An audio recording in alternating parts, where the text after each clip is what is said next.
¿sí? Vamos a poner todo esto en manos de Dios. Amado Padre, nuestro Rey poderoso, te damos gracias, Señor, por la oportunidad que tenemos de escuchar, de poder hablar tu palabra, de poder estar entre hermanos, Señor. Qué honor, qué gusto estar entre puros hombres como mis hermanos. Te doy gracias, Señor, porque el día de hoy sé que tú tienes algo especial para nuestro corazón. Y yo te pido que quites, Señor, toda distracción de este lugar, sea física, espiritual, mental, Señor. Que todo funcione en orden, Señor, y que se haga sobre todo tu voluntad. Que se hable tu palabra, Señor, y que nunca vengan palabras mías, sino todo sea por parte de ti, Señor. Te damos tantas gracias y ponemos todo esto en tus manos y todos decimos amén, amén. Pues va, ok. El tema que les quería, pues que les decía que es un poco incómodo hablar de manera mixta, es el tema del placer, ok. Entonces pueden sacar sus no, es el tema del placer, ok. Y he titulado este tema, por si tienen ahí sus Biblias, sus libretas, pueden sacarlas, o si les es más cómodo anotar en su celular, igual.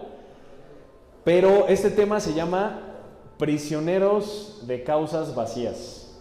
¿Ok? ¿Cómo se llama el tema? Prisioneros de causas vacías. Vientos.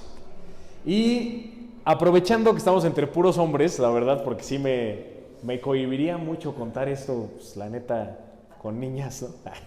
Pero ya que estamos entre puros hombres, les quiero contar una historia, para iniciar, muy breve, que tiene que ver con una exnovia.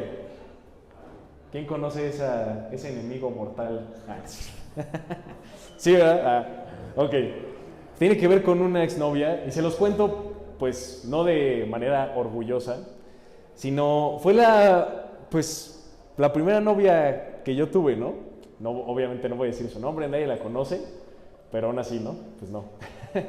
Y pues yo tuve una relación de noviazgo con ella aproximadamente como en primero o segundo de prepa. ¿Alguien va en ese grado? ¿Segundo de prepa? Bien, ok, esta historia no es para imitar, hermanos, nada más es para ejemplificar. Entonces yo tuve una relación de noviazgo con esta chava, ¿no?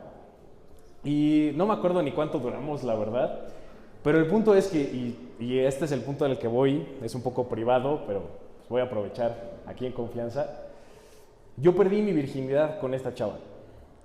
Y fue un momento, sin ser de manera explícito, obviamente, fue un momento que marcó mi vida de una manera negativa. De verdad, una manera... Yo, aparte, he de darles el contexto, que yo ya conocía a Jesús, yo ya tenía una relación con Jesús. Yo recibí a Jesús en 2014 y esto fue como en 2016 aproximadamente. Y fue un momento en el que, pues, sin darles detalles, pero sí les quiero contar algo en específico que pasó, que justamente antes de, pues, hacer esto, vaya, ella me preguntó, ¿no se supone que esto no lo hacen los cristianos? Y yo dije, chale, touché. Golpe bajo. Todavía, yo, en mi tonta cabeza, le dije, pero es que yo te quiero mucho. Y pues, o sea, no tiene nada de malo, Dios va a entender. Imagínense, eso le dije a una chava que no era cristiana, que además, me acuerdo que una vez mis papás me convencieron a que yo la llevara a un servicio dominical, y me acuerdo que le hicieron la pregunta de, pues, ¿tú quieres recibir a Jesús? Y ella dijo, sí.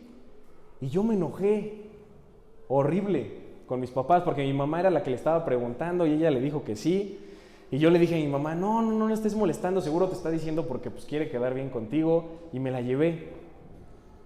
O sea, ni siquiera permití en ese momento que ella realmente le abriera su corazón a Dios. Entonces imagínense, se los cuento neta así en confianza, o sea, por el amor que les tengo, ¿no? Pero de verdad es un momento y es una etapa muy humillante en mi vida. No lo cuento con orgullo, porque no les voy a spoilear, ¿ok? Pero básicamente trajo mucha maldición a mi vida. Y hay secuelas que hasta el día de hoy yo he tenido que pelear por esa decisión. Y estoy seguro que a lo mejor durante más tiempo, durante toda mi vida, voy a luchar con esas secuelas por la decisión que tomé en ese momento. Entonces, no sé si ustedes hayan vivido algo similar, a lo mejor con una chava cristiana, no cristiana, o a lo mejor no lo hayan vivido, gracias a Dios por eso. Pero yo les quiero dar el día de hoy un mensaje de confrontación, pero también de esperanza. ¿Ok? O sea, no es para hundirnos más, sino Cristo tiene segundas y terceras y quintas y miles de oportunidades. ¿Amén? Así que vamos a darle con los dos pasajes centrales de este tema. No crean que se los conté nada más para romper el hielo, si lo voy a conectar. El primero está en Segunda de Timoteo, capítulo 2, versículo 22. ¿Ok? Segunda de Timoteo 2, 22.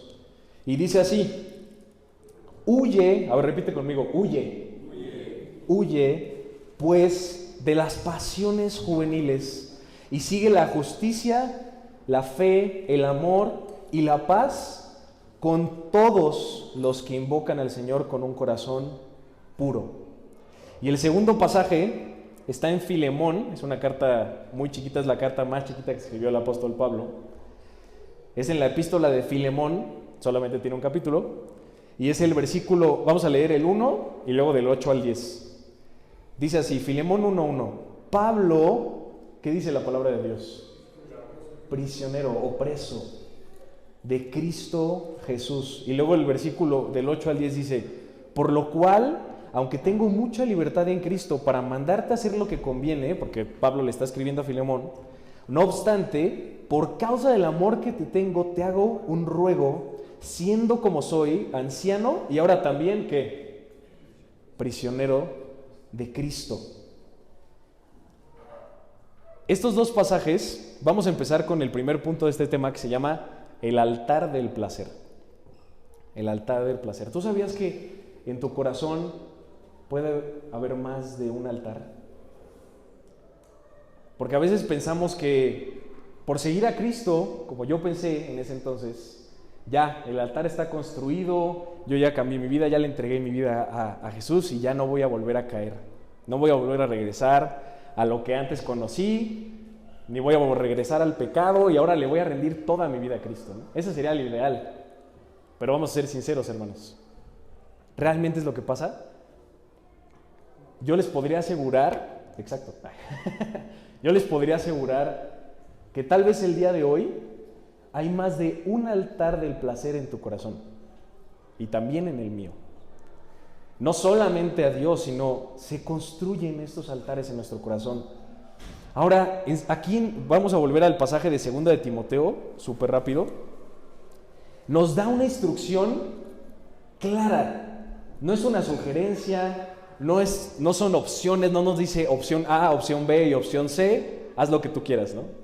Pablo le está diciendo a Timoteo, huye, aléjate de las pasiones juveniles. Huye, es una palabra, es una indicación imperativa, o sea, es una indicación que no hay negociación al respecto. Pablo le está diciendo, huye. Ahora, en vez de que se lo esté diciendo a Timoteo, pon tu nombre. Yo pongo el mío, huye, Salvador, huye, chava, de las pasiones juveniles, huye de ellas. Concéntrate más bien, ¿qué dice? En la fe, el amor y la paz, ¿no? Concéntrate en eso. Ahora, pregunta, ¿qué son las pasiones juveniles? Son deseos desordenados que se presentan en nuestra juventud por una falta de madurez. O sea que a todos, en la etapa en la que muchos están viviendo ahorita, que es su juventud, o a lo mejor algunos otros que ya la pasaron, en la etapa de la juventud es donde estos deseos desordenados se presentan en tu vida. Ahora, ¿cuáles son algunos de estos ejemplos, no? ¿Qué son? Porque tal vez estaríamos pensando, las pasiones juveniles solamente es la inmoralidad sexual, ¿no?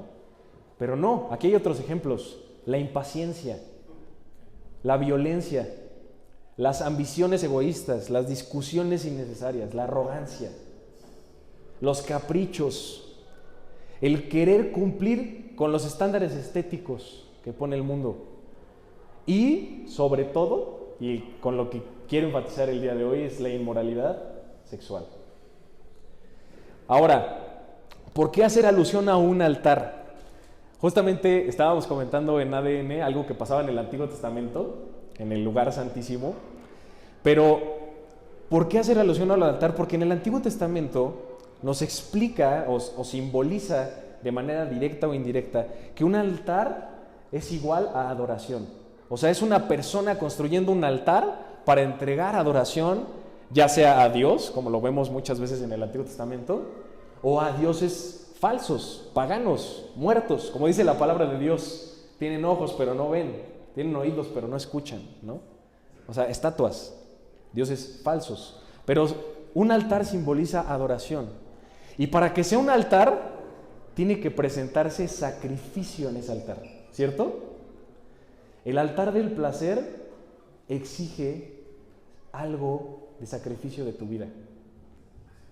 Exige, para que esté en tu corazón, para que esté en el mío, para que tenga vigencia, tiene que haber sacrificio constante en ese altar.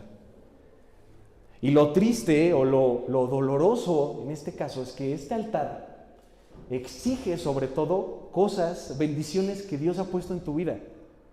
A veces por rendirle culto a este altar, sacrificas relaciones familiares, sacrificas una relación de noviazgo bendecida, sacrificas paz, sacrificas reputación, sacrificas motivación, sacrificas propósito. Y yo sé que el ambiente se siente tenso por hablar de estas cosas, pero creo que es necesario, de manera directa, hablar de esto como hombres. El placer es algo que nos ha estado estorbando, hermanos, en el propósito que Dios tiene para nuestras vidas. Es literal un Dios falso queriéndote presentar la inmoralidad sexual como el camino correcto, como no pasa nada, tú no le haces daño a nadie por ver pornografía, tú no le haces daño a nadie por masturbarte, tú no le haces daño a nadie por andar con esta persona, por andar con alguien no cristiano o andar con alguien cristiana y estar haciendo cosas que no debes.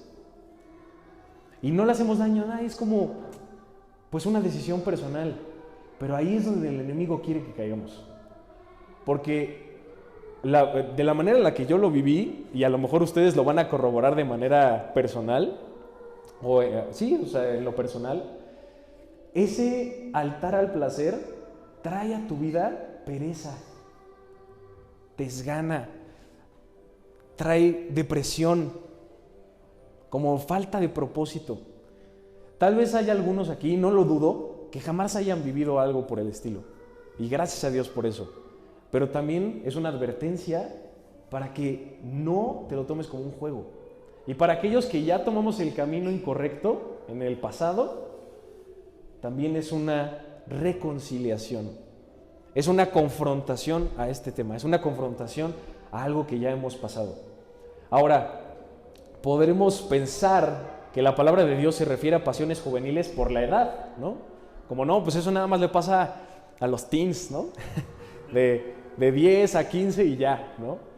Pero hay señores de 40, 50, 60 años que siguen viviendo de acuerdo a sus pasiones juveniles. No, sin juzgar, o sea, no sé si sea el caso de tus padres, de tus abuelos, de algún tío, sin juicio personal a nadie, ¿no? Pero cierto o falso, es extraño, por ejemplo, ver a un hombre de 60 años con una chava de 18. Es como hay algo mal, ¿no? O sea, a lo mejor decimos, no, pues no es juicio, ¿no? No es juicio esa persona, a lo mejor genuinamente están enamorados, pero por lo general hay algo, hay un desorden en ese hombre. ¿Por qué está buscando a una mujer 3 veces menor que él? Y pasa, ¿sí o no? Todos conocemos casos, o has escuchado, ¿sí? Y dentro de muchos otros ejemplos, cuando nosotros pensamos que una persona tiene carácter fuerte, por ejemplo, esto ya lo hemos hablado en algún otro tema, ¿no? Que decimos, no, esa persona es bien enojona, tiene un carácter bien fuerte. No, la realidad es que ese hombre, tenga la edad que tenga, está viviendo de acuerdo a sus pasiones juveniles. Porque Cristo dijo, sean mansos y humildes de corazón como yo lo soy. No está diciendo, sean de carácter fuerte, explosivos, ¿no? A la primera reaccionen. No, Cristo nos está dando la otra perspectiva. Entonces las pasiones juveniles no dependen de la edad, sino de la madurez espiritual. Y hay chavos de 16, 17, 18 años que tienen una madurez espiritual impresionante y no se dejan llevar por esas pasiones juveniles. Pero no depende de la edad. Ahora, está bien chida la canción, ¿no? Todos, Ahora, las pasiones juveniles, este altar del placer, surge por una errónea percepción, anótalo por favor o memorízatelo, surge por una errónea percepción de la libertad. Porque nosotros queremos, como hombres, anhelamos la libertad con todo nuestro corazón. Queremos manejar el tiempo como querramos, las amistades como querramos, incluso las relaciones de noviazgo como querramos. El dinero, anhelas esa fortuna, obtener ese mejor sueldo para tener más libertad. Genuinamente, como hombres tenemos esa percepción de que la libertad es yo hago lo que yo quiera, cuando yo quiera, como yo quiera, con quienes yo quiera. Y esa es la carnada del enemigo en tu vida. Porque eso es lo que más nos va a hacer esclavos de él. Voy a ponerte un ejemplo. Yo la neta fumaba cigarro, ¿no? O sea, igual, en estas épocas en las que les estoy contando la historia inicial, de verdad me echaba como una cajetilla diaria, tal vez 2, ¿no? Y con esa mentalidad de decir, pues yo puedo hacer lo que yo quiera, cuando yo quiera, como yo quiera. Pero de repente, y no eran, vaya, yo no tenía 40 años, no los tengo ni ahorita, pero sí llegó un punto en el que a pesar de que yo hacía ejercicio, un día desperté así. Y no sé si tú hayas fumado o hayas tenido este mismo problema, pero genuinamente afecta a tu salud. ¿Creen que yo era libre al querer fumar lo que yo quería? Me estaba haciendo esclavo de la condición de mis pulmones, una condición deplorable de mis pulmones, a una corta edad. Entonces, lo que yo le llamaba libertad, en realidad me estaba haciendo esclavo de una enfermedad, de un posible cáncer, de no sé, o sea, algo mucho peor de lo que podemos imaginar, ¿no? Y en el momento en el que nosotros decimos, no, yo hago lo que yo quiera, como quiera, con quienes yo quiera, cuando yo quiera, en ese momento pensamos que no va a pasar nada. Pero no olvidemos un principio que viene dentro de la palabra de Dios. Nadie se puede burlar de Dios. Todo lo que el hombre siembra, eso también va a cosechar. Nadie. Te puedes engañar a ti, pero no lo vas a engañar a él. Puedes engañar a tu familia. Yo llegaba y me ponía loción en mi casa y hacía como me lavaba las manos así hasta con thinner, casi, ¿no? Y no, nada, ¿no? Pero a él no lo estoy engañando. Puedo estar engañando, te digo, a mis papás, a mí mismo, pero a él nadie lo va a engañar. Y todo lo que el hombre siembra, eso también va a cosechar. Ahora, también te doy un mensaje esperanzador, que ahora sí que con la poca experiencia que me ha tocado vivir, hay cosas que yo he sembrado que no he cosechado por la gracia de Dios. Por ejemplo, no nos vayamos lejos. En este mismo ejemplo que les di al principio, que yo tuve relaciones sexuales con esta exnovia, ¿no? Yo pude haber sembrado un hijo no deseado. Eso es lo que pude haber sembrado. Y si Dios hubiera querido, ahí está, lo que tú sembraste. Ese niño no hubiera tenido la calidad de vida que Dios tenía el propósito para mis hijos. Yo me hubiera adelantado a los tiempos de Dios. Lo hubiera hecho de una manera incorrecta y además ese niño estaría pagando por mis errores. A lo mejor tú eres fruto de algún error, ¿no? O sea, no lo digo de una manera ofensiva, fea, ¿no? Así de todos, chale, ¿no? Ya me dio en la torre, ¿no? Ouch. No, me refiero a eso, ¿no? En ese tema en específico. Ahora, segundo punto. El primero, ¿cómo se llamó? El altar del placer. ¿Cómo? El altar del placer. El segundo, en busca de la libertad. Justamente esto, ¿no? Aquí vemos en Filemón, volvemos a la carta de Filemón, capítulo 1, cómo Pablo, en el versículo 1, se refiere a sí mismo como ¿qué? Prisionero ¿de quién? de Cristo Jesús. No sé si, bueno, a muchos de ustedes sí los conozco, la mayoría, gracias a Dios. Y sé que muchos llevan pues mucho tiempo, poco tiempo en la iglesia, a lo mejor algunos vienen por primera vez, pero estoy casi seguro que todos hemos escuchado la frase como, en Cristo somos libres, ¿no? ¿Sí? O algo por el estilo, ¿no? Como libertad en Cristo, algo por el estilo, ¿no? Y en realidad, sí hay libertad en Cristo, pero ¿por qué Pablo se refiere a sí mismo como prisionero de Cristo Jesús? No tiene sentido, ¿no?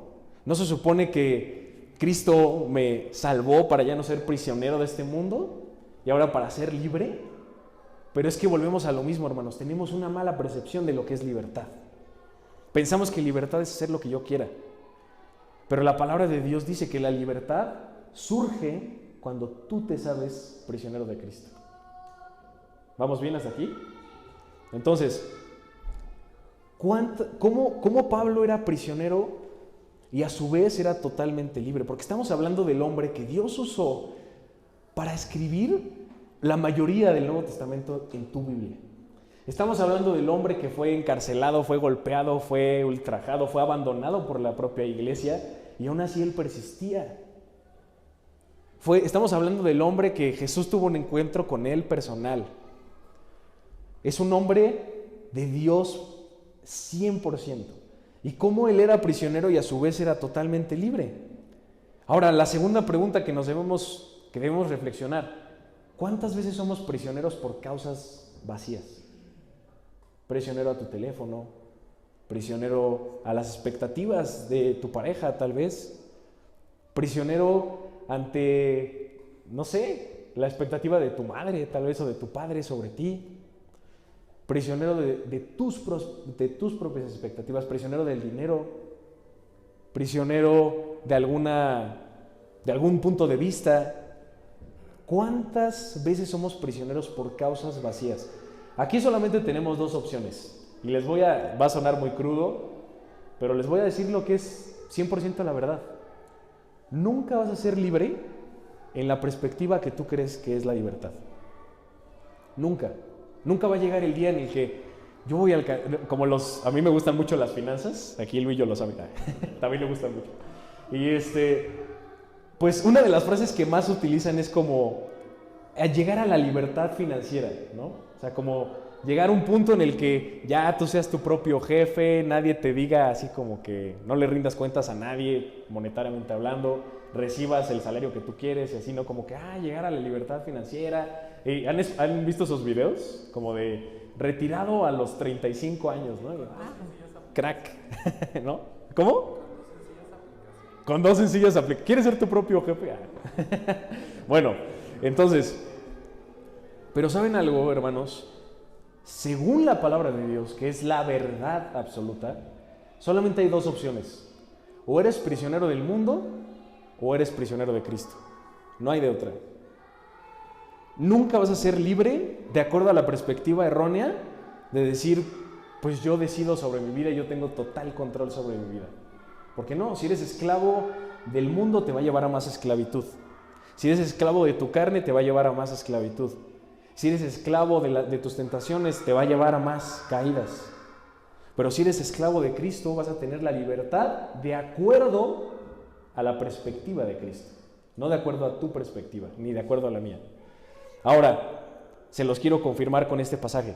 En Mateo, el Evangelio de Mateo, versículo 16. Mateo 16, vamos a leer del 24 al 26. ¿Ok? ¿Ya lo tienen? ¿Chido? Mateo 16, del 24 al 26. Se los voy a leer, dice: Luego Jesús dijo a sus discípulos: Si alguno de ustedes quiere ser mi seguidor, quiere venir en pos de mí, tiene que abandonar su propia manera de vivir. Pausa. ¿Es falso o verdad lo que les estoy diciendo? Son las palabras de Jesús, no son las mías. Jesús está diciendo, el que quiera ser mi discípulo tiene que estar dispuesto a renunciar a su manera de vivir, a su perspectiva de libertad, a su propia comodidad. Tiene que renunciar a ese altar del placer. Tiene que destruir ese altar. Quien quiera ser mi seguidor. Y dice, sigo, tomar su cruz y seguirme, versículo 25. Si tratas de aferrarte a la vida, subraya por favor eso en tu Biblia o anótalo. Si tratas de aferrarte a la vida, la perderás. Pero si entregas tu vida por mi causa, la salvarás. ¿Y qué beneficio, pregunta Jesús, obtienes si ganas el mundo entero, pero pierdes tu propia alma? ¿Saben cuál era la diferencia entre Pablo y nosotros, hermanos? Y yo creo que aquí hablo por todos. La diferencia es que Pablo tenía una causa más que válida para ser prisionero. Y nosotros somos prisioneros por causas sumamente vacías. Y tal vez lo estás experimentando en alguna depresión, en ansiedad, en temor en tu vida, en dudas. Y muchas veces nosotros llegamos delante de Dios y le decimos, Señor, ¿por qué si yo ya te sigo, me sigo sintiendo de esta manera? ¿Por qué si yo ya soy tu seguidor, sigo dudando, me sigue dando pereza? ¿Por qué no avanzo en mi fe? ¿Por qué estas dudas que invaden mi corazón? La pregunta debería ser, ¿de quién estás siendo prisionero? Esa es la pregunta que resuelve esa incógnita en tu vida. Si estás siendo prisionero de Cristo, entonces va a haber libertad. Si estás siendo prisionero de cualquier otra cosa, lo voy a poner de esta manera. Jesús y la mujer samaritana en el pozo. Llega Jesús y le dice, si tú bebes de esa agua, vas a volver a tener sed. Pero si bebes del agua que yo te doy, ¿qué dice Jesús? No tendrás sed jamás. ¿A quién se está refiriendo con esa agua? A Él mismo. Gracias. Jesús está diciendo, si tú bebes de cualquier otra agua, si tú eres esclavo de cualquier otra agua que no sea yo, vas a volver a tener sed. Vas a volver a ser esclavo. Pero cuando nosotros nos sabemos prisioneros de Cristo, esta palabra me encanta porque en griego es doulos. Y literal sí quiere decir esclavo. Es una palabra que quiere decir siervo incondicional. Eso quiere decir. ¿Y sabes lo que hace un esclavo? Un esclavo no decide por sí mismo. Un esclavo no es como que, ay, pues yo me voy a levantar a la hora que yo quiera, ¿no? Ahí levanto piedras pasado mañana. Hoy me voy al cine. Un esclavo le rinde cuentas a su amo. Un esclavo hace lo que el amo dice. No tiene una propia voluntad. ¿Están conscientes de esto? Yo lo que les estoy diciendo sé que está sonando fuerte. Sé que es algo directo, duro. Pero hermanos, no hay mejor manera de vivir. No hay mejor manera de experimentar lo que es el gozo, lo que es el perdón, lo que es la restauración, lo que es el amor, lo que realmente vale la pena en esta vida. No hay mejor manera de vivirlo que siendo esclavo de Cristo. Y es más, me podría atrever a decirte que cuando tú te sabes esclavo de Cristo, tu intimidad con Dios cambia por completo. Es Dios, ¿qué dice Jesús en el Padre Nuestro? Se haga tu voluntad, aquí en la tierra como en el cielo. Que se haga tu voluntad, que no se haga... Cuando vas a ser arrestado, por ejemplo, pongo el ejemplo de Jesús porque ese es nuestro máximo ejemplo, ¿no? A seguir. Y cuando Él va a ser arrestado le dice, si es tu voluntad, que pase de mí esta copa, en otras palabras, que pase de mí este dolor que yo voy a vivir en la cruz, pero que no se haga mi voluntad, sino la tuya. Y eso es impresionante. Ahora yo quiero... Justamente con la historia que les contaba al inicio, y se los comparto como aprendizaje, yo opté por aferrarme a mi propia manera de ver la libertad. Y por eso tomé esa decisión.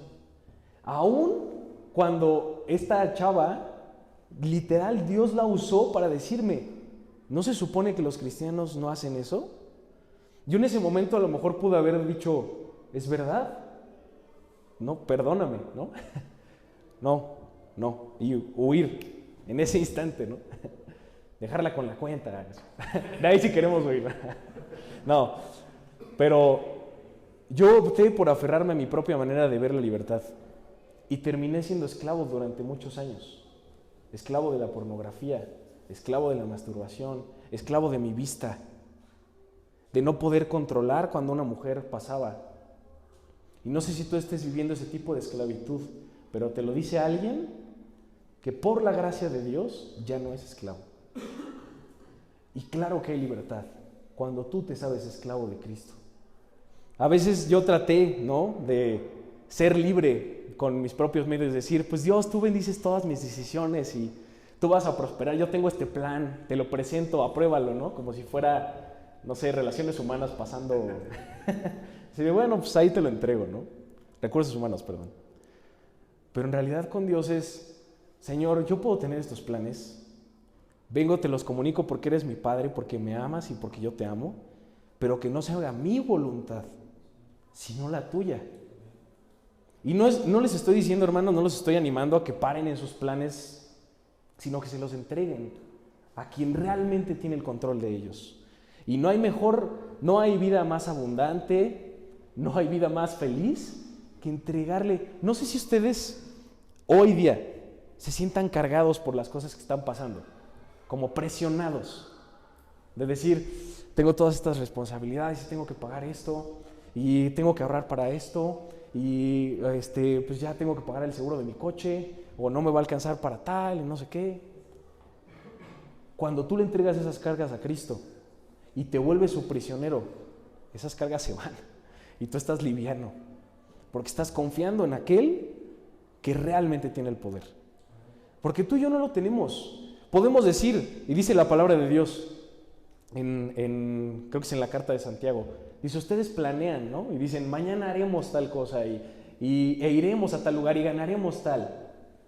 Pero no se dan cuenta que quien tiene el control de su mañana es el Señor. No se dan cuenta que tú y yo podemos decir, pues voy a ahorrar tanto, voy a hacer este plan de ahorro, o voy a emprender esto. ¿Y si pierdes mañana tu trabajo? ¿Y si tus ahorros se los roban, desaparecen, te hackean la cuenta, adiós, bye, pum? El banco truena, ya no te regresa nada. Entonces realmente el que está en control de todo es Dios. Porque tú y yo no sabemos lo que va a pasar el día de mañana, ni siquiera sé lo que va a pasar en 15 minutos. Podemos tener una idea, pero jamás vamos a tener la certeza. ¿Tú crees que en Acapulco se esperaban? A lo mejor y uso este ejemplo genuinamente no de manera así como superficial, sino para que seamos conscientes. Todas esas personas viviendo en Acapulco tenían un plan para el día de mañana. Todos tenían un horario de trabajo, todos tenían una hora de comida, todos tenían un plan, todos tenían una cita, lo que sea, y de repente, ¡pum! Nadie tiene el control de su propia vida y tenemos que dejar de ser orgullosos y pensar que nosotros tenemos el control de la nuestra. Porque no es así. Ni siquiera tenemos el control del momento en el que fuimos concebidos o llegamos a este mundo. ¿Qué nos hace pensar que vamos a estar en control de todo el resto de nuestras vidas? Es algo muy fuerte, pero es la verdad. Y ahora yo les quiero dar unos consejos muy prácticos, o espero que sean prácticos para dos cosas. Para destruir el altar o los altares de placer que hay en tu corazón. Y dos, para vivir como prisionero de Cristo.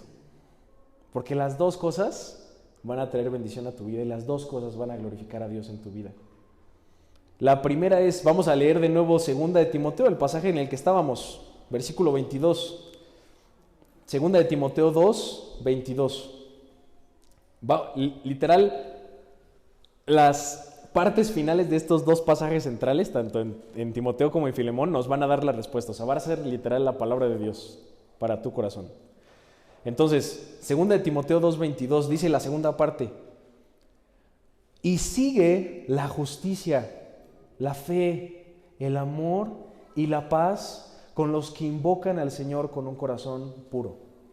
La primera parte de estas conclusiones prácticas, o el primer punto, es: no te enfoques en lo que no debes hacer, sino en Jesús. Porque a veces pensamos que estas batallas son vencidas con decir, no lo voy a hacer, me voy a concentrar en no hacerlo, no lo voy a hacer. Pero al tener eso en tu mente, estás pensando en eso. Entonces es como si te digo, no pienses en un elefante rosa. vas a pensar en eso. ¿Por qué? Porque lo lancé a tu mente. Entonces, si tú en tu mente estás recordando todo el tiempo, no debo hacerlo, no debo hacerlo, no debo hacerlo, voy a cosechar mal y Dios me va a condenar, no debo hacerlo, no. Eso simplemente va a llevar a la caída. ¿Ok? Entonces la palabra de Dios nos dice en Hebreos 12, del 2 al 3, dice, puestos vuestros ojos en Cristo Jesús, el autor y consumador de nuestra fe. Entonces tus ojos no deben estar en lo que no debes hacer, sino como dice aquí en Timoteo, Jesús es la justicia, Jesús es la fe, Jesús es el amor, Jesús es la paz. Si nosotros nos enfocamos en esas cosas, también dice en Filipenses, pensad todo lo bueno, todo lo puro, todo lo que es digno de alabanza. No estemos pensando en no hacer eso, sino en Jesús. Dios nos está diciendo, pon tus ojos en mí y entonces esa batalla la vas a vencer. Y ahorita es más fácil decirlo que hacerlo, lógicamente, ¿no? Tampoco les voy a decir que, ya al día siguiente después de haber hecho, yo ya era libre. No, genuinamente pasaron años de esclavitud. Y esos mismos años incluso dejaron secuelas al día de hoy. Tentaciones, condenaciones en mi mente, temores, falta de, hasta de propósito, de sentido, de gozo, porque muchas veces el enemigo vuelve a atacar con esos pensamientos de tu pasado, los agarra porque neta, Satanás no es nada original, te tienta, tú decides caer y además agarra ese argumento y te lo lanza todo el tiempo. Recuerda que tú no eres digno porque tú hiciste esto y tú hiciste esto y tú hiciste esto, recuerda, no, tú no te mereces el amor de Dios, tú no te mereces el perdón de Dios. Déjame decirte algo, no merecemos el perdón de Dios, esa es la verdad. No merecemos tener una relación con Dios.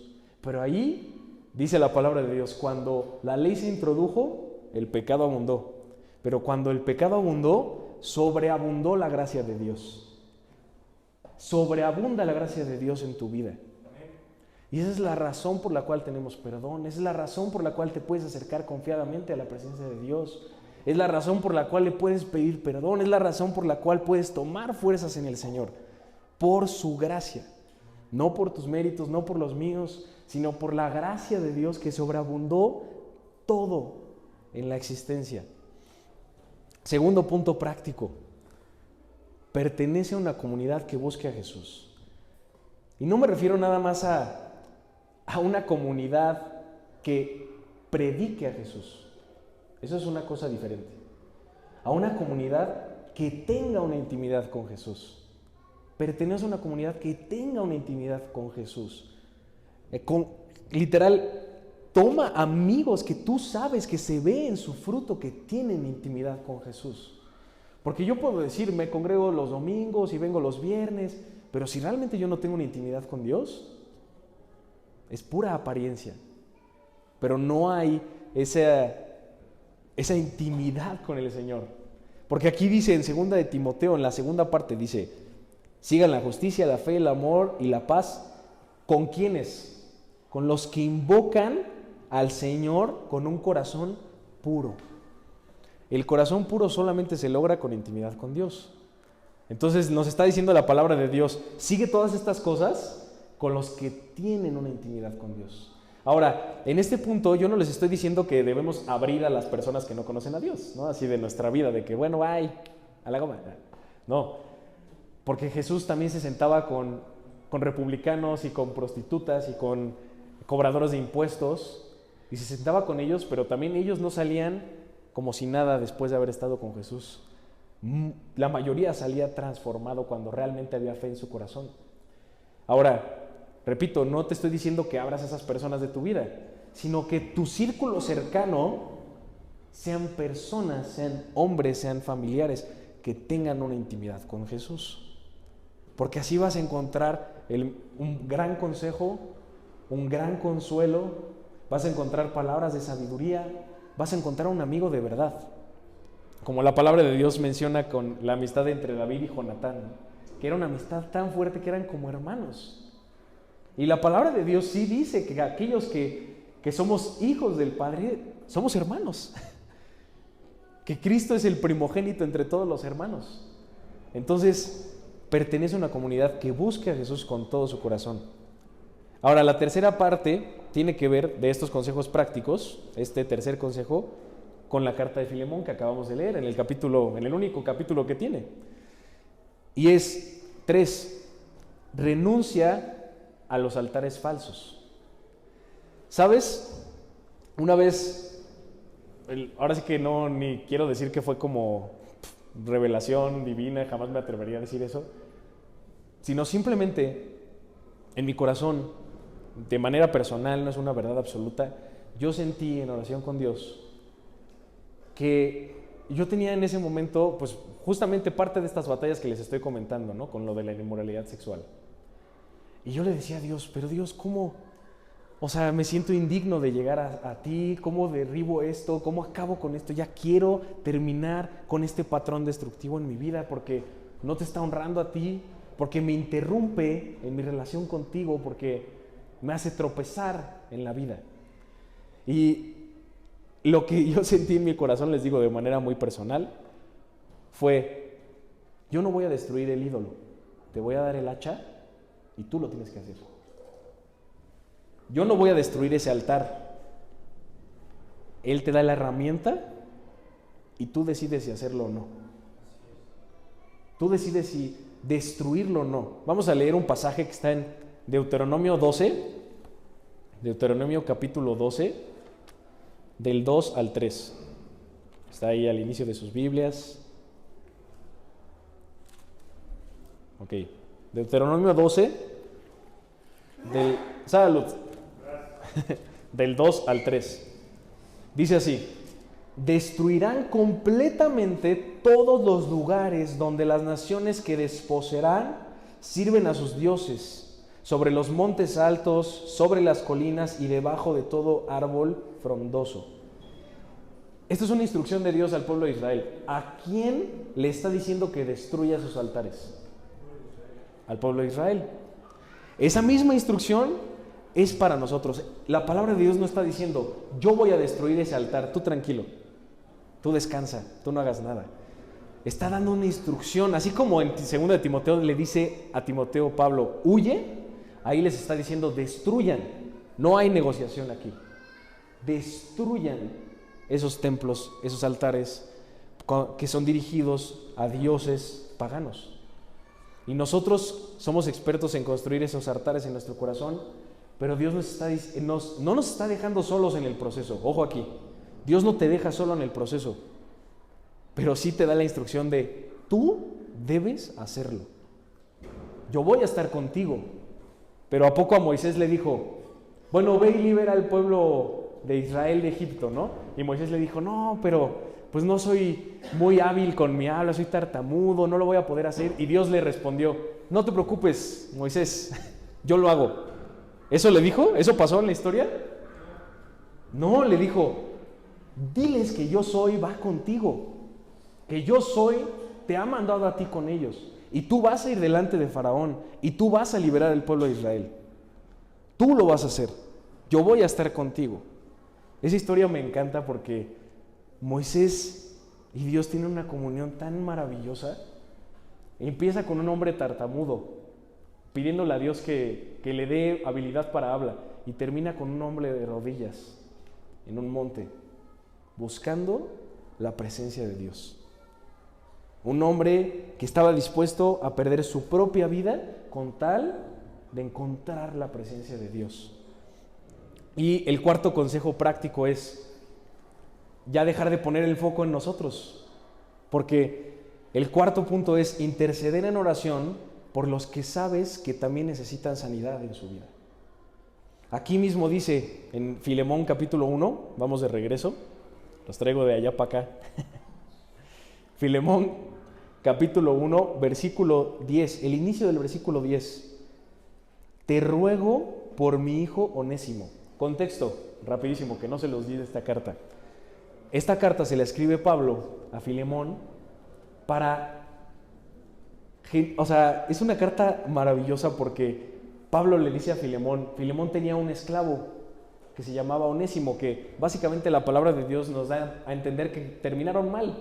No sabemos si Onésimo le robó algo de su casa y se fue, se dio la fuga, pero el punto es que cuando Onésimo y Filemón terminan mal, Onésimo termina conociendo a Pablo, conoce a Cristo, y Pablo le escribe esto a Filemón y le dice: toda deuda que Onésimo tenga contigo yo la voy a pagar. Recíbelo como tu hermano, ya no como tu esclavo. Es una carta hermosa. Y en el versículo 10, lo que acabamos de leer, le dice: te ruego por mi hijo Onésimo. Imagínense qué tanto amor Dios había puesto en el corazón de Pablo por este hombre que le llamaba, ¿qué? Hijo. Entonces, el cuarto punto es ese: que tú tengas, que le pidas a Dios amor por las personas que tú sabes que también necesitan sanidad en este tema. Que tú sabes que te han abierto su corazón o que tú has visto su fruto. Ora por eso. ¿Quieres amar a alguien? Ora por esa persona. Porque a veces nosotros como hombres nos cuesta expresar nuestras emociones. Y más si es con alguien que a lo mejor nos hizo algo. Pero ¿quieres aprender a amar a alguien? Ora por esa persona. Y ora por su sanidad.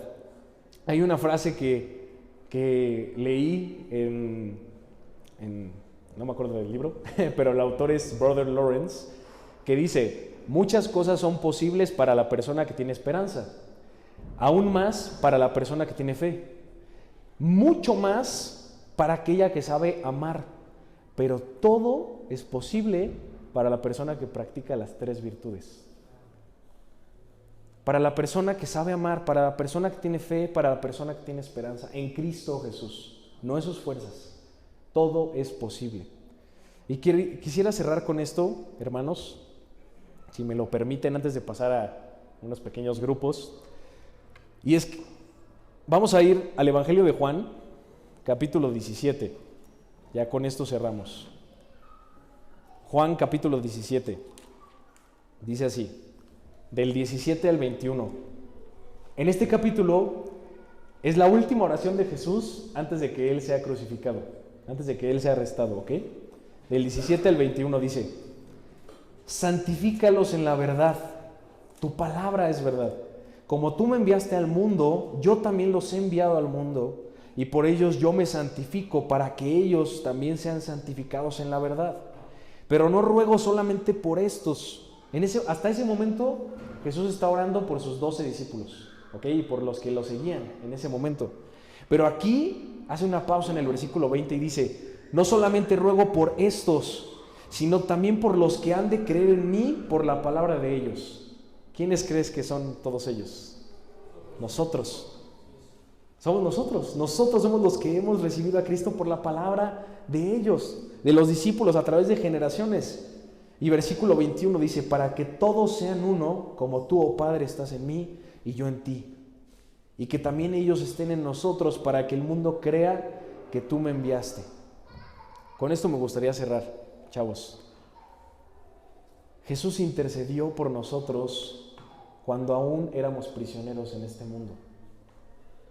Tal vez tú te has sentido prisionero en algún altar o muchos altares del placer en tu corazón, pero tienes que saber la verdad, y es que cuando tú le entregaste tu vida a Cristo, no hay marcha atrás. Jesús intercedió por nosotros, Él oró por nosotros. Nosotros éramos sus enemigos y Él nos reconcilió consigo mismo para hacernos sus amigos. Y no solamente sus amigos, sus cercanos. Y no solamente sus cercanos, sino sus hijos. Si el amor de Pablo por Onésimo era grande, imagínate el amor que Cristo tiene por ti, que te llama hijo. Es algo impresionante porque tú y yo sabemos en todo lo que nos hemos equivocado, ¿cierto? Toda la lista te la sabes de memoria.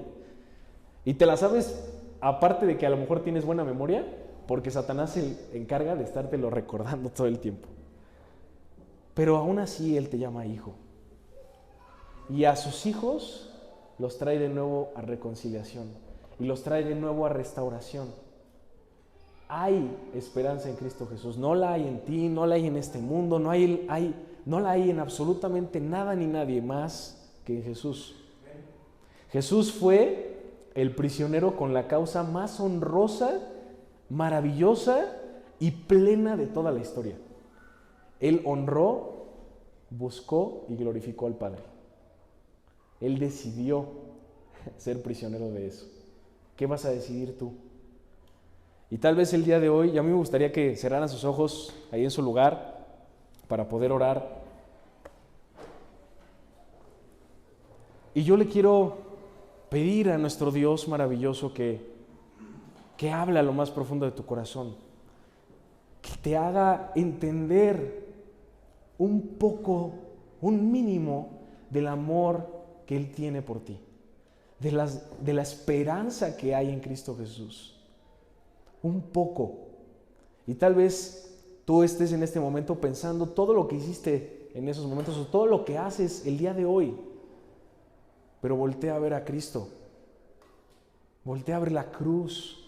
Dios nos anima a eso, a voltearlo, a ver a Él, a poner nuestros ojos en Él. Porque cuando el mundo está lleno de ruido, hermano, recuerda esto. En la cruz hay silencio. Si tú estás delante de Dios, si tú estás ahí de rodillas, es un momento glorioso. No hay nada que se compare a eso. No hay nada más que te traiga libertad. Y claro que vale la pena ser esclavo por ese Dios eterno y maravilloso. Ya no vivo yo, dice Pablo, mas Cristo vive en mí. Y todo lo que vivo en la carne, lo vivo en la fe del Hijo de Dios, el cual me amó y se entregó a sí mismo por mí. Él es digno de que yo destruya esos altares de placer en mi corazón. Y díselo con todo tu corazón. Te ponemos todo esto en tus manos, Señor. Te queremos glorificar con este tiempo, con nuestras vidas. Usa estas vidas y estos hombres imperfectos, débiles que somos, Señor, y úsanos para un propósito eterno que tú tengas planeado, Señor. Ayúdanos a enfocar nuestros ojos en ti, ayúdanos a orar unos por otros, Señor, y confesarnos unos a otros nuestros pecados también, porque tu palabra dice que la oración del justo puede mucho. Gracias te damos, Señor, ponemos todo esto en tus manos y creemos plenamente que vale ya no ser prisioneros de causas vacías, sino prisioneros de la causa más honrosa y maravillosa de todo el mundo, que es glorificarte a ti, Señor. En el nombre de Cristo Jesús, y todos decimos amén y amén. ¿Okay?